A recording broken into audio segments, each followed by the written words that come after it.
trapped by today's condo market.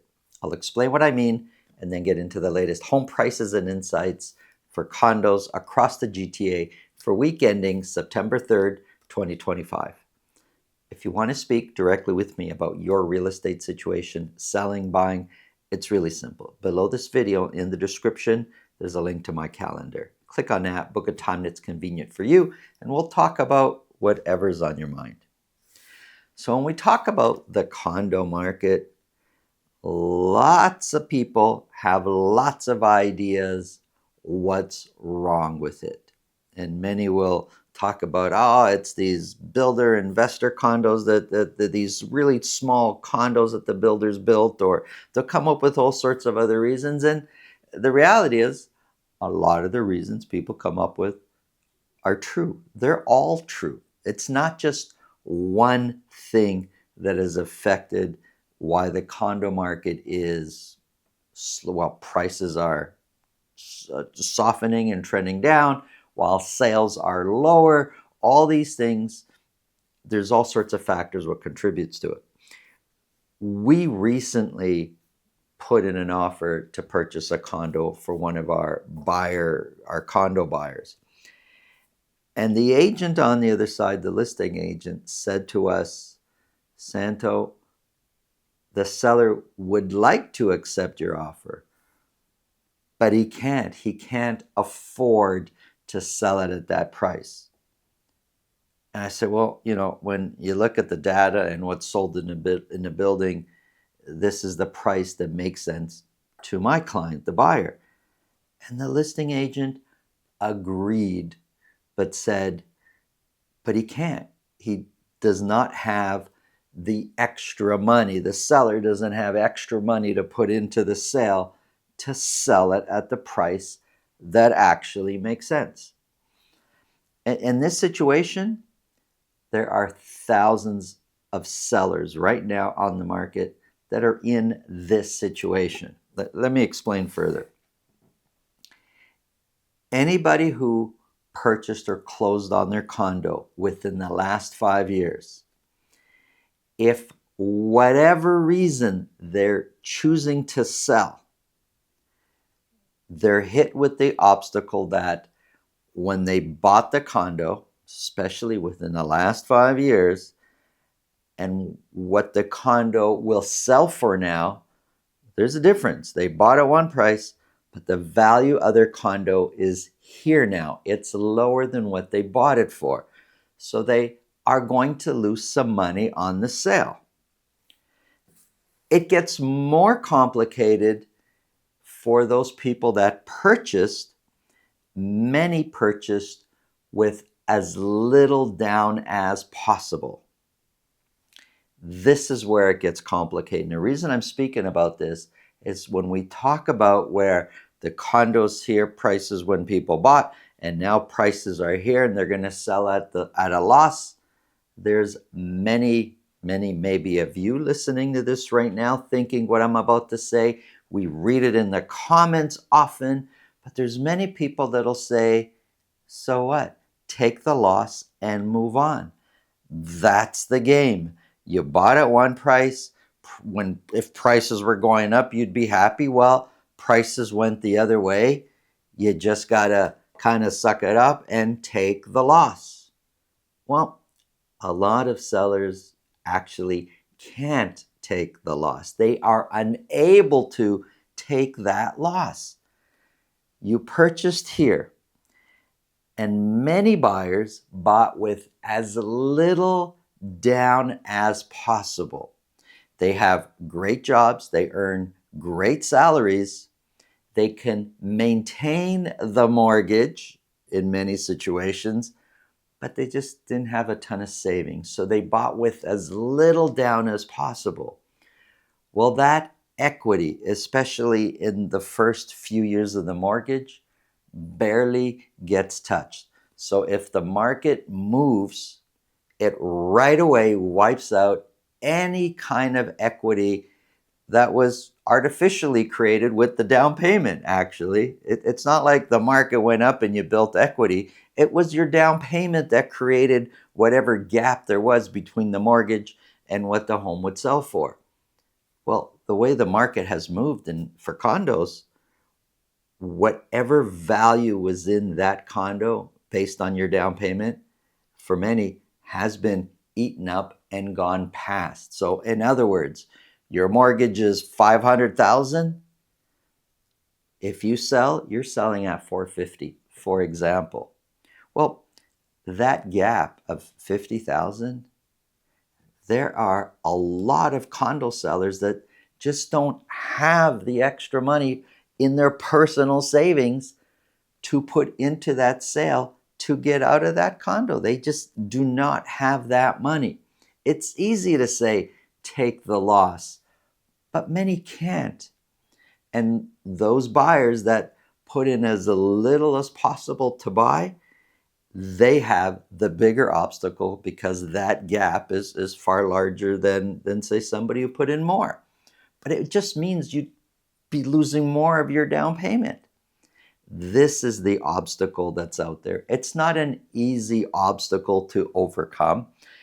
It's all about having money and being okay selling at a loss. And there's just a ton of condo sellers that are receiving offers. If they could sell, they would. They just financially cannot sell. They're basically trapped.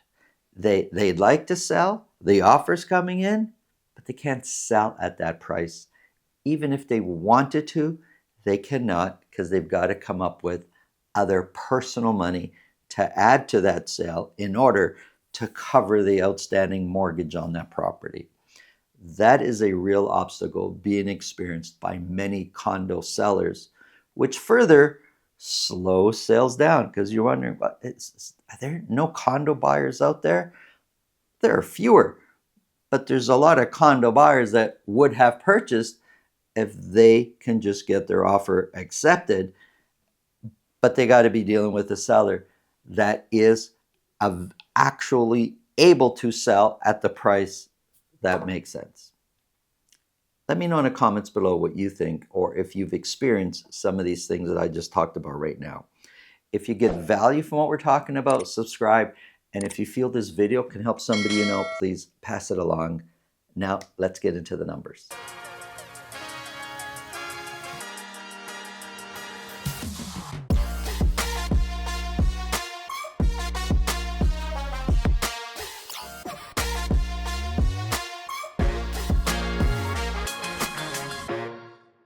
Here we go, folks. Everything you wanted to know about data for condos across the GTA. We're going to be focused on Toronto, York region, and Peel region. These are average sold prices. Big difference between Peel region at $507,000 average sold price for condos. These are condo apartments only we're talking about. York region at $628,000 and City of Toronto at $715,000. We're going to start off with the City of Toronto. For a week ending September 3rd, 137 condos were sold. 15 of those sold at $1 million or more. Now, I am making a note here. I'm not going to talk about it a long time, but it's important to note that this week ending September 3rd included the Labor Day long weekend in there, and sales often will take a dip when it comes to the long weekend. But overall, sales have either been steady or starting to come to trend down. We'll see what the rest of the fall kind of has in store, but that's my comment on sales. Average sold price is currently, for this week ending, $715,000. Now, if we kind of go back to, say, May, so a good part of the year, average price for condos, it's been pretty clear, has been trending down.